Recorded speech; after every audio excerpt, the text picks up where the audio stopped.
இது வந்து காய்கறி வந்து கடைஞ்சி இட்லி தோசைக்கு வைக்கிறது. இதில் சேர்த்துருக்கிறது வந்து வெள்ளைப்பூடு, புளி, தக்காளி, கத்தரிக்காய், உருளைக்கிழங்கு, வெங்காயம். இந்த 6 பொருளை வச்சு குக்கரில் வச்சு எத்தனை விசில்? 3 விசில் வச்சு எடுத்துட்டு கடைஞ்சிட்டு இட்லி தோசைக்கு இது வந்து இப்போ வந்து பாருங்க கொதிச்சிருச்சு. கொஞ்சம் நமக்கு தேவைக்கேற்ற மாதிரி சக்தி மசாலா இல்லாட்டா ஏதாவது சாம்பார் பொடியை போட்டு கொஞ்சம் போல் உரப்பு அதிகமாக வேணுன்னா வச்சுக்கலாம். பச்சை மிளகா போட்டு கடைஞ்சிருக்கிறோம். கடைஞ்சாலும் கொஞ்சம் உரப்பு வேணுன்னா சாம்பார் பொடி ஒரு ஸ்பூனு ஒரு அரை ஸ்பூனு நமக்கு ஏற்ற மாதிரி போட்டு இதை என்ன பண்ணு தாளித்து விட்டுறணும். இதை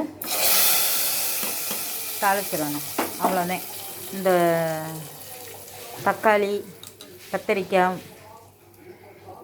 கத்தரிக்காய், உருளைக்கிழங்கு, வெங்காயம், புளி,